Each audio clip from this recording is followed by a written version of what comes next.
మన దేశ రాజధాని అయిన జంతర్ మంతర్లో నీట్ పేపర్ లీకేజ్ విషయంపై సీజేపీ, విద్యా సంఘాలు, మేధావి వర్గాలు, ఒక సామాజిక దృక్పథం ఉన్న ప్రతి ఒక్కరు కూడా నీట్ పేపర్ లీక్ అయిన సందర్భంగా, ఆ నీట్ పేపర్ లీక్ అయిన తర్వాత కొన్ని వేల మంది నీట్ విద్యార్థులు వాళ్ళ ఆత్మహత్యలకు పాల్పడడం ఈ దేశంలో సంచలనం సృష్టించిన సంగతి మనందరికీ విదితమే. ఈ పరిస్థితుల్లో నీట్ పేపర్ లీక్ అయిన తర్వాత దానికి సంబంధించిన విద్యాశాఖ మంత్రి ధర్మేంద్ర ప్రధాన్ను రాజీనామా చేయాలి, నైతిక బాధ్యతగా రాజీనామా చేయాలని చెప్పేసి దేశంలో నిరసన కార్యక్రమాలు మొదలైన సందర్భంలో ఈ రోజుకి కూడా ధర్మేంద్ర ప్రధాన్ రాజీనామాగా చేయకపోవడం అంటే దాని విషయం ఏంటో ప్రజలు అర్థం చేసుకోవాల్సిన పరిస్థితి ఉందని చెప్పేసి మేము సందర్భంగా తెలియజేస్తున్నాం.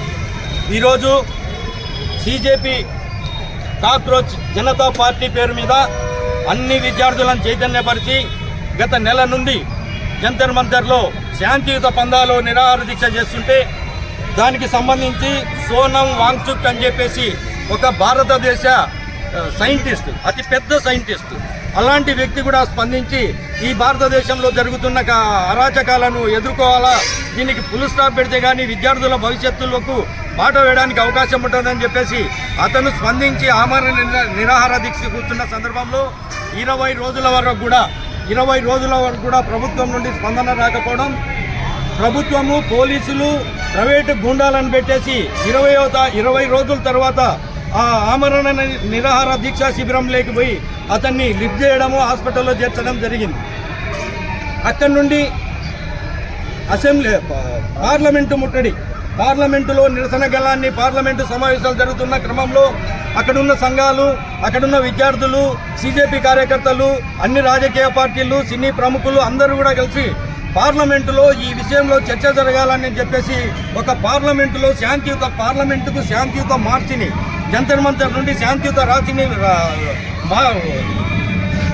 ర్యాలీని పిలిపించిన నేపథ్యంలోనే అక్కడున్న పోలీస్ యంత్రాంగము, కేంద్రంలో ఎవరైతే పరిపాలిస్తున్నారో వాళ్ళంతా మూకుమ్మడిగా అక్కడ ఉద్యమకారుల మీద దాడులు చేసి అతి భయంకరంగా వాళ్ళను విచక్షణ రహితంగా కొట్టడం, దాడి చేయడం జరిగింది. మనం పేపర్లలో చూసినాం, టీవీ మాధ్యమాల్లో చూసినాం. మహిళలన్నీ కూడా చూడకుండా అక్కడ పోలీసుల లేకపోతే ఆర్ఎస్ఎస్ గుండాలా అని చెప్పేసి కూడా తెలియని పరిస్థితుల్లో మాస్కులు వేసుకొని, హెల్మెట్లు పెట్టుకొని, లాఠీలకు మేకులు పెట్టి వాళ్ళ మీద విచక్షణ రహితంగా దాడులు చేసిన సంఘటన ఈరోజు భారతదేశంలో సిగ్గుచేటైన అంశం అని చెప్పేసి మేము ఎంఆర్పిఎస్ ఉడుసుబాటి బ్రహ్మయ్య మాదిగ నాయకత్వంలో పనిచేస్తున్నాం, మేము ఖండిస్తున్నాం. ఈ అంశంలో మేము ఒకటే డిమాండ్ చేస్తున్నాం ప్రధాని మోడీకి. గతంలో అనేక ప్రమాదాలు జరిగినప్పుడు, అనేక రైలు ప్రమాదాలు జరిగినప్పుడు ఆ ప్రమాదాలకు సంభవించి ఆ కేంద్ర మంత్రులు ఎవరైతే ఆ శాఖకు మంత్రిత్వం ఉంటారో వాళ్ళు బాధ్యతాయుతంగా రాజీనామాలు చేసిన సందర్భాన్ని మనం గుర్తు చేస్తున్నాం. మరి ఈరోజు ఈ విద్యాశాఖ మంత్రిగా ఉంటున్న ధర్మేంద్ర ప్రధాన్ ఎందుకు రాజీనామా చేయడం చెప్పాల్సిన అవసరం ఉంది. అంటే ఈ దేశంలో విద్యార్థుల భవిష్యత్తు కన్నా, ఈ దేశంలో చదువుకున్న వాళ్ళ భవిష్యత్తు కన్నా నీ సీటు ఎక్కువైందా అని చెప్పేసి మేము ఈరోజు విద్యాశాఖ మంత్రిని అడుగుతున్నాం. అయ్యా, నిజంగా విద్యాశాఖ మంత్రి నీకు చదువు వచ్చి ఉంటే నువ్వు ఖచ్చితంగా దాని మీద స్పందించుంటే ఈ రోజుడికైనా చర్చల పేరు మీద ఆ ఉద్యమకారులను పిలిపించి చర్చలు జరపాల్సిన బాధ్యత మీ మీద ఉందని మేము గుర్తు చేస్తున్నాం. అదే మేమంటున్నాం. ఈరోజు మోడీకి కూడా మేము ఒకటే చెప్తున్నాం. అయ్యా మోడీ, నువ్వేం చదివినావో మాకు తెలియదు, నువ్వు ఫేక్ డిగ్రీలు పెట్టుకొని సోషల్ మీడియాలో చూపుతున్నావో మాకు తెలియదు. నిజంగా నీకు చదువు విలువ తెలిసింటే, సంస్కృతి తెలిసింటే, భారతదేశంలో చదువు విలువను గ్రహించగలిగింటే ఇన్ని రోజులు అక్కడ జరుగుతున్న స్ట్రైక్ను నువ్వు ఇండైరెక్ట్గా రెచ్చగొట్టే పరిస్థితి చేయమని చెప్పేసి మేము ఈ సందర్భంగా చెప్తున్నాం. నిజంగా నీకు మానవత్వం ఉంటే, చదువు విలువ తెలిసింటే ఇమ్మీడియట్గా మీ మంత్రిత్వంలో ఉన్న విద్యాశాఖ మంత్రిని రాజీనామా చేయాలని చెప్పేసి మేము డిమాండ్ చేస్తున్నాం. ఈరోజు భారతదేశంలో ఒక ఆలోచన వచ్చింది. ఇది వరకు నువ్వు చేస్తున్న అరాచకాలన్నీ ఈరోజు కట్టలు తెంచుకొని రోడ్ల మీదకి వచ్చిన సందర్భాన్ని మనం గమనిస్తున్నాం. ఈరోజు ఇంటెలిజెన్స్ రిపోర్ట్ అయితేనేమి, ఇంకొక వేదికలు అయితేనేమి 5 లక్షల మందికి పైగా ఈరోజు జేసీపీ కార్యకర్తలు, విద్యార్థులు జంతర్ మంతర్కు చేరుకోవడం జరిగింది నిన్న సంఘటనలో. 50,000 మంది పోలీసులను పెట్టి నువ్వు అరికట్టేయడానికి ప్రయత్నం చేసినావు. నీ సొంత సైన్యం ఆర్ఎస్ గుండాలను 30,000 మందిని ఆర్ఎస్ఎస్ గుండాలను పోలీసు ముసుగులోను విద్యార్థుల మీద ప్రయోగించడం ఇంతకన్నా సిగ్గుచేటైన అంశం ఎక్కడైనా భారతదేశంలో జరిగిందంటే ఎక్కడ జరగలేదు.